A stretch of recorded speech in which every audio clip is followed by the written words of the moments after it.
안녕하세요. 코만단트 초이입니다.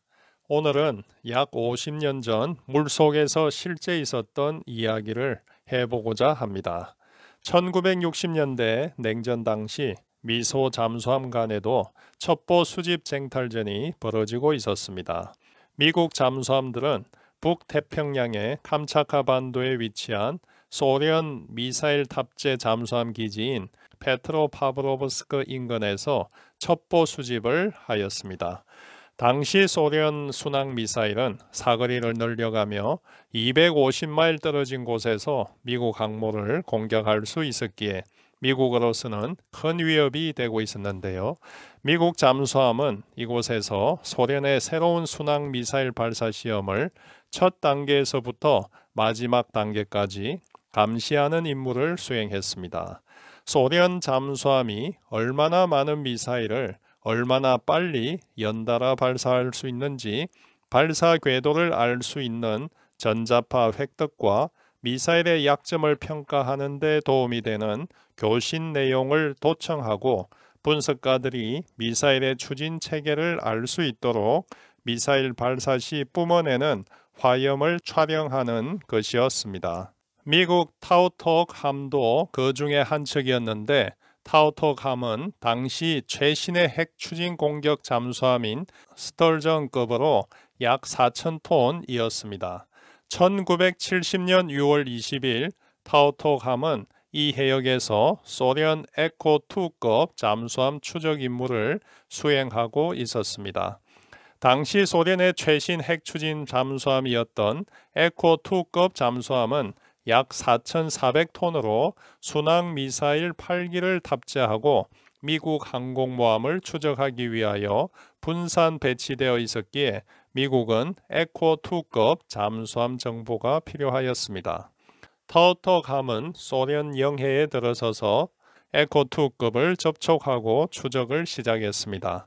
표적 잠수함은 페브로파브로브스크 기지에서 출항하여 서쪽으로 가고 있었습니다. 당시 소련 잠수함들은 미국 잠수함의 추적을 예상하고 대응 기동을 하곤 했습니다. 에코2 잠수함 역시 미국 잠수함의 추적에 대비하여 한미 탐색을 불규칙하게 하곤 했는데 타우톡함이 12에서 13노트로 약 40m에서 60m로 심도를 변경하였을 때 갑자기 가까워지며 큰 충돌이 일어났습니다. 타우톡함의 함교탑이 박살나는 큰 소음이 났으며 이어서 표적 에코2의 추진기가 타우톡함의 선체를 파고드는 소리가 났고 타우톡함은 순식간에 한미 쪽으로 거의 30도가 기울여졌습니다. 물건들이 바닥에 떨어지고 성조원 일부는 자다가 굴러 떨어지기도 하였습니다. 하지만 운 좋게 타우톡함은 압력 선체에는 손상을 입지 않았고 사상자도 없었습니다. 타우톡함은 표적 에코2 잠수함의 프로펠러가 찢겨져 나가는 소음, 선체가 깊은 수심에 가라앉으며 깨지는 소음, 주부력 탱크에 공기를 부는 소음 등 깨지고 터지는 소음을 들었는데 그 소음들은 이내에 조용해졌으므로 판단해 볼 때 90명 이상이 편성한 소련의 에코2급 잠수함이 성조원 전원과 해저에 침몰한 것이 확실했습니다.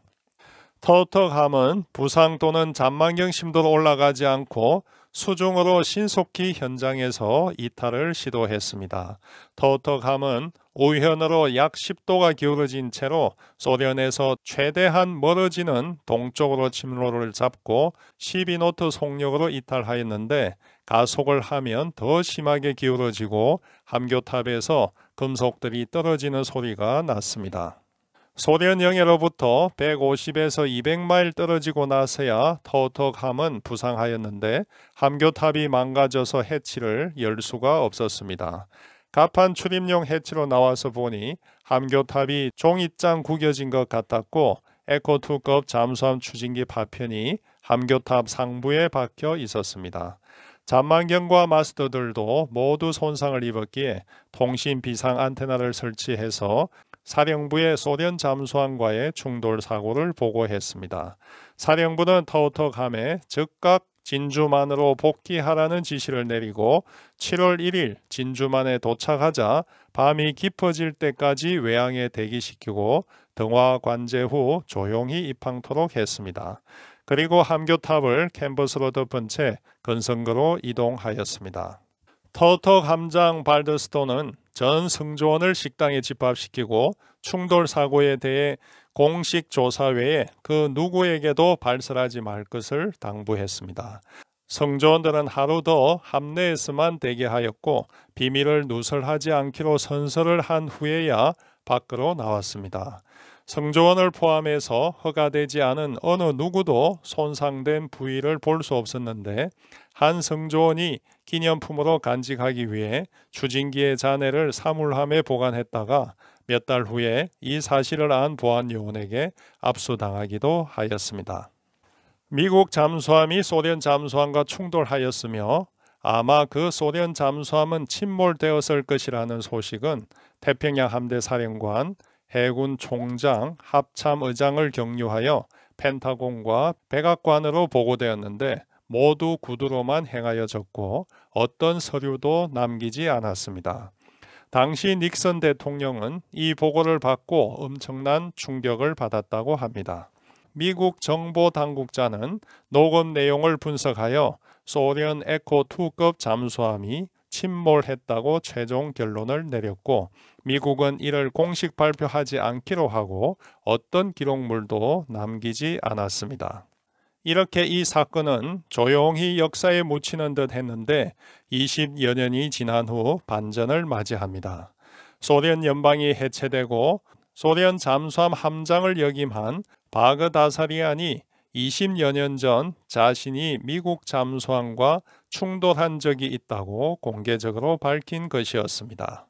당시 자신이 지휘했던 잠수함은 검은 리라라고 불리던 에코2급 잠수함이었는데 공식 함명은 K108이었습니다.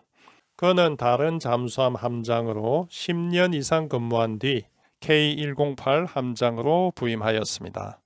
바그다사리안은 소신 있고 실력 있는 함장이었으며 정치 장교들을 공개적으로 비판하고 미국 잠수함을 두려워하지 않았습니다. 베트남으로 가든 미국 전함 뉴저지에 대해 모의 공격을 하고 괌을 출항한 미국 SSBN을 추적하기 위해 미국 영해로 들어간 경력으로 인해 소련 해군에서 가장 대담한 함장이라는 명성을 얻기도 하였습니다. K108은 사고 당시 훈련 중이었으며 심도 40m에서 속력 5노트로 기동하고 있었습니다. 육상 기지의 전문 수신을 위해 잔망경 심도로 올라가서 전문 수신 후 40m로 복귀하여 한미 탐색을 위해 우연으로 90도 선회할 때 이상 소음을 접촉했으며 곧 이어 큰 충돌이 발생했습니다. 한쪽 프로펠러는 떨어져 나갔고 선체는 찢겨졌으며 긴급 부상을 시도했지만 함수 트림이 20도에서 30도까지 기울어지며 심도는 계속 증가되었습니다. 함장은 전속 후진을 지시했고 함은 겨우 부력을 얻어 수면으로 부상할 수 있었습니다. 다행히 사상자는 없었습니다. 사고 직후 엄탐사가 표적 잠수함에서 공기가 빠져나가는 소리를 들었기에 바그다사리안 함장은 미국 잠수함과 충돌했고 그 잠수함을 침몰시킨 것으로 생각하였습니다. K108은 15노트로 사고 해역을 벗어나면서 미국 잠수함으로 추정되는 잠수함과 충돌을 했으며 그 잠수함의 침몰 소음을 들었다고 육상사령부에 보고했습니다. K108은 한 개 프로펠러만 사용하여 기울어진 채로 모항에 복귀하였는데 우현 추진축은 망가졌으며 외부 선체에는 큰 구멍이 뚫려져 있었습니다. 에코2급은 이중 선체였는데 만일 단일 선체였다면 승조원들은 생존하지 못했을 것입니다. 미국 잠수함을 침몰시켰다고 믿은 소련도 이 사고를 비밀로 유지하였습니다. 미국은 소련 잠수함을, 소련은 미국 잠수함을 침몰시킨 것으로 알고 서로 쉬쉬하고 있었던 이 사건은 결국 20여 년이 지나 양쪽 모두 사상자가 없었던 것으로 판명되었습니다.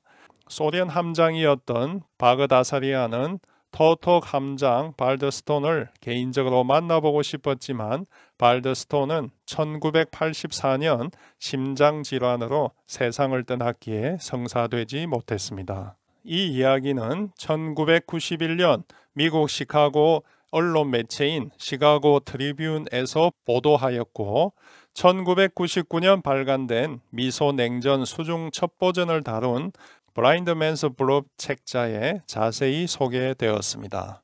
이상 코만단트 조이였습니다.